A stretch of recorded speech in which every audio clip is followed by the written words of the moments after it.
Okay, so this would be the fourth part of this really long video. This is actually a remake video. The last part of the video became corrupt, and I actually am just gonna kind of recreate this.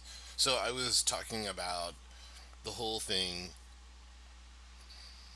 my idea about that. I think that the the thrill of the chase is more complex, possibly, and that you're gonna have to go to multiple places and obtain pieces of information from these trail markers.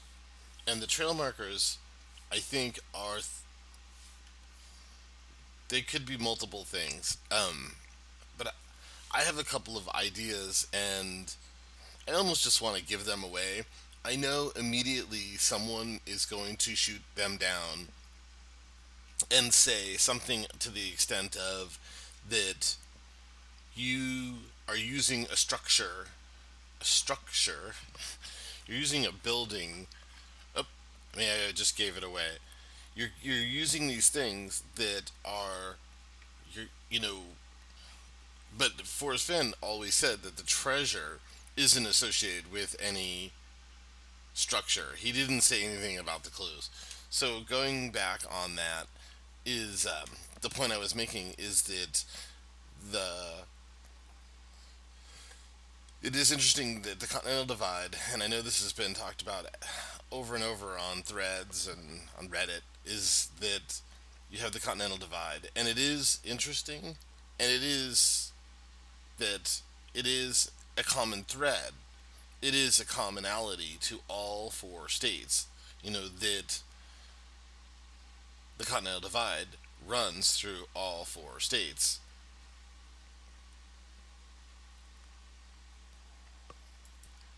And yes, I am sort of advocating, or I don't know what the right word would be for that. The Continental Divide Trail Coalition are giving them a shout out for it. It's a cool organization. You don't have to join up or anything, but they have great information. Um, Love the pictures, and it's one of the things I'm planning on doing. I think a mistake that a lot of people make, maybe not a mistake. I think that for me, if I'm going to go and take the time and expense to go travel out to these states, to these wilderness areas, I'm stringing together a little bit of the thrill of the chase, and I'm also going to put into it, I want some kind of a cool vacation experience out of it. That is for sure. So for me, one of the things I've done, if I can close this, with the Continental Divide Coalition is that I've been using their resources to find trailheads and places that you can access, and um, and then going out on hikes on them. I think that that is a possibility, and that the Continental Divide might have something to do with Forrest Fenn's search.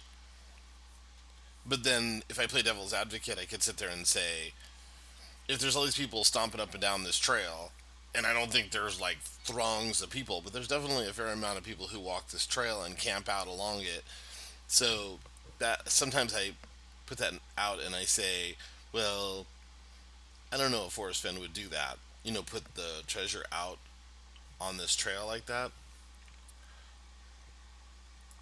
I love their pictures though. Holy cow, it's absolutely stunning. It makes me want to go out and get out on the trail right away. Um, Another one that I did do a bunch of research on, the Continental Divide Trail, and a lot of it is really high altitude stuff. Um, Big parts of it are above 10,000 feet. Just throw that out there. And remember, did Forrest Fenn really hike that far? So that was the last part of this idea of this video. So, cutting a new video, I was going to thread in some other ideas or something that I was just thinking about. Let me pull something else up here. So I was thinking about the poem, and I've covered a lot of things, mainly because they were just like ideas or things that I wanted to talk about, and I thought it was cool to talk about. And we'll probably still cover topics like that, like having to do with the backwards E and the Fibonacci series, and my idea about stringing together multiple places to get multiple pieces of information. I mean, those fit in my framework, and I think that's just my thing, and I'll keep talking about that. But going to the poem, and I know that if you watch, I've done almost like over 30 videos, and if you watch my videos, you'll see that I'm kind of covering a lot of sort of ideas and things, and I shy away from actually looking at the poem. So, with that being said, we've all been told that begin it where warm waters halt, and take it in the canyon down, not far but too far to walk, put in below the home of Brown. We've been told that begin it where warm waters halt is the first clue. Okay? And this, so I've isolated just that part of the poem, right? And this is the way I keep looking at this thing, and I've looked at it a lot, is that we are told to begin it, and then where waters halt. And I, to this very day, the first time I read this, it left me sort of with a question mark behind it. And I also think, and I flip flop on these ideas over and over again, but I definitely think that there is something to the fact that there's 9 sentences and we're told there's 9 clues.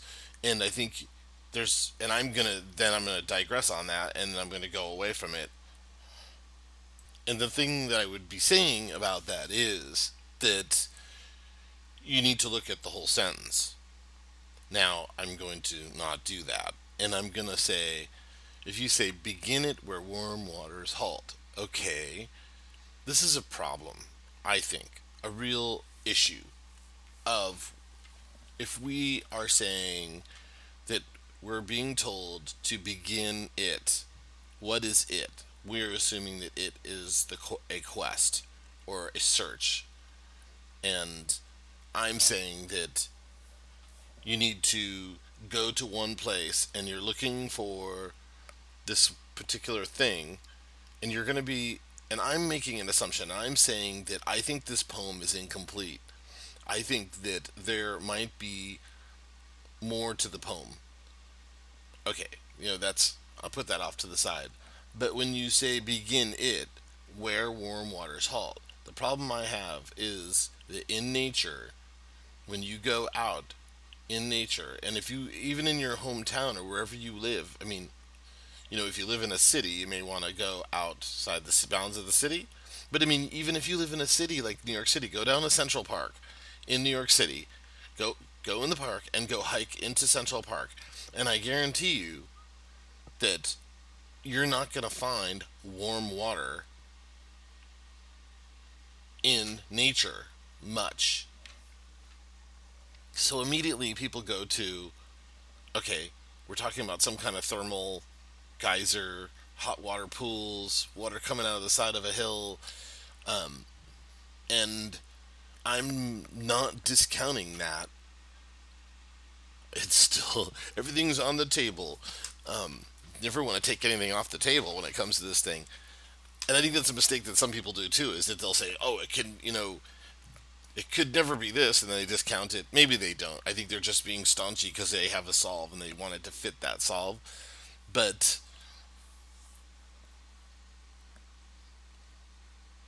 so maybe begin it where warm waters halt. If we just make that jump and we say, and Forrest Fenn has said there's many places, or I can't remember if he says several, or there's many places in the Rocky Mountains where there are warm waters. I think that's what he said. I don't know if he said where there's warm waters that halt. He said there's warm waters. And so the immediate assumption is that it warm waters. So you say, okay, if you go down to any river, any lake, any little creek or stream, the water is ice cold. Even in the middle of summer. I mean, I have been to locations throughout the Rocky Mountains where it was a 90-degree summer day, and I put my hand or put my foot in that water, and it was just ice cold. The water was so cold; it was unbelievable. And I've gone followed that river down to the lake where that river, or stream flows into the lake, and stood both at the headwater of where it entered the lake and also several hundred yards away, and it still was freezing cold. So, what is up with that? Where warm waters halt? And I know I'm jumping all over the map, and I mean, first I'm saying that you need to look for these these structures, and you need to follow them, and it's possible that they could be spread all over the country, or they could be in a search area, or they all could be in one little area. And then I'm jumping around and saying, okay, that's wrong. So I'm just as bipolar about this as probably the average searcher. And that I think you tend to do that is you tend to sit there and say, jump around and kind of say, is this something in nature, or is this something other than that? And that's why this thing is so, like, slippery. It really is a slippery thing. What is it that you're looking for, and why are we looking for warm waters? What would And the other problem I have also with this sentence structure, with this sentence, not the structure, is be you begin it where warm waters halt. And that's another problem, is in nature water typically doesn't halt.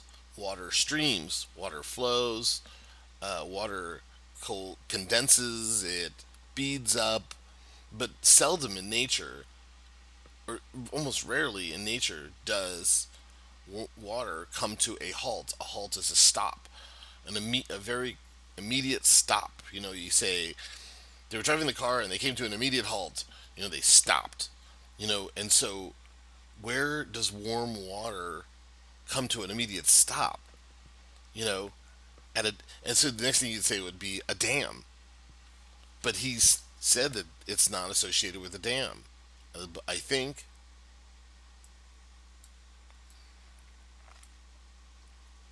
Now, I've been to a place where I was at last summer, and I specifically went to. There is a very specific place, and it's been discussed over and over on bulletin boards, on Reddit threads, and you can go there and you park your car and you walk down this little trail, and there is a river. There is a famous river there, and warm water.